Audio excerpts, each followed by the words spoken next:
যারা কানাডা আসতে চান এবং পার্মানেন্ট রেসিডেন্ট হিসেবে এখানে স্থায়ী হতে চান তাদের জন্য সুখবর।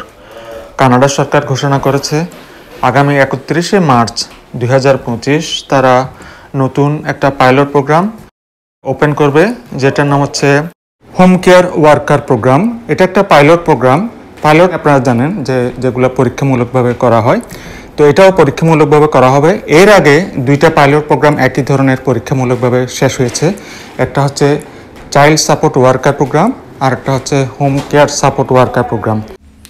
ওই দুইটা প্রোগ্রামের পাইলটিং শেষ হয়েছে এবং তারই রেজাল্ট হিসেবে তারা এই নতুন প্রোগ্রামটা 2025 সালের জন্য চালু করছে, যেটা গত জুন মাসে কানাডার ইমিগ্রেশন মিনিস্টার ঘোষণা দিয়েছিলেন যে 2025 সালের ফেব্রুয়ারি মার্চ নাগাদ নতুন একটা পাইলট প্রোগ্রাম আসছে, যেখানে মেনলি কেয়ার গিভাররা এখানে কাজ করবে।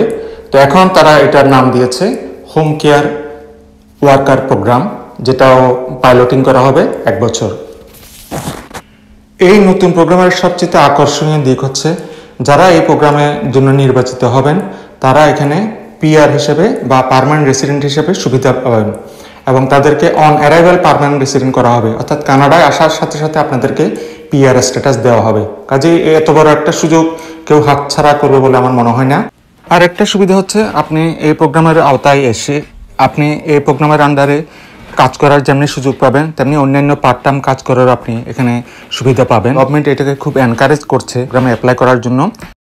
এখন দেখা যাক যে এই প্রোগ্রামের জন্য কি কি যোগ্যতা লাগে। প্রথম যেটা মুখ্য বিবেচ্য বিষয় এই প্রোগ্রামের, সেটা হচ্ছে আপনাকে অবশ্যই একটা জব অফার পেতে হবে। হোম কেয়ার ওয়ার্কার হিসেবে বা কেয়ার গিভার হিসেবে একটা ক্যানাডিয়ান কোম্পানি থেকে আপনাকে জব অফার পেতে হবে। এটা হচ্ছে প্রথম এবং প্রধান শর্ত।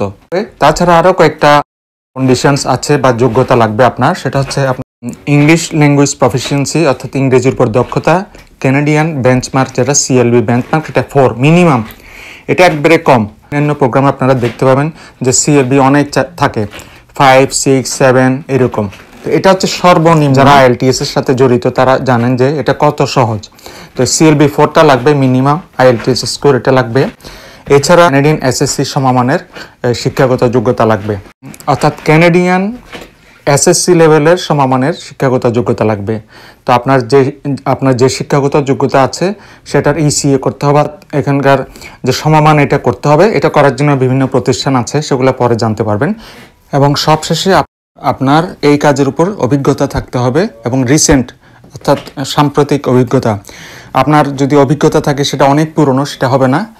10 বছরের কম সাম্প্রতিক বছরগুলোতে আপনার সেই অভিজ্ঞতা থাকতে হবে এবং এই কাজের উপরে অভিজ্ঞতা থাকতে হবে। ঠিক আছে, এই ধরনের দক্ষতা এবং যোগ্যতা যদি আপনার থাকে তাহলে আপনি অ্যাপ্লাই করতে পারবেন। আপনারা হয়তো অনেকে জানেন এর আগে কানাডা সরকার 2025 থেকে 2027 সালের জন্য একটা টার্গেট ঘোষণা করেছিল কত ইমিগ্রেন্ট তারা আনবে। তো কানাডা ইকোনমিক যেটা পাইলটিং, এটার আন্ডারে ওরা 10,920 জন ইমিগ্রেন্ট আনবে, এই ধরনের একটা তারা প্ল্যান করেছিল। পরে সেটা চেঞ্জ করা হয়, করে 10,774 ইমিগ্রেন্ট আনার একটা প্ল্যান করে। সামান্য কমেছে, কিন্তু ওরা 10,000-এর উপরে লোক আনবে ইকোনমিক পাইলটিং প্রোগ্রামের আন্ডারে। তো সেখানে কয়েকটা প্রোগ্রাম আছে, তার মধ্যে এটাও কেয়ার গিভার এই প্রোগ্রামটাও আছে। তো অনেকে বলছেন যে 4 থেকে 5,000 লোক এই প্রোগ্রামের কেয়ার গিভার প্রোগ্রামের আন্ডারে আনা হবে।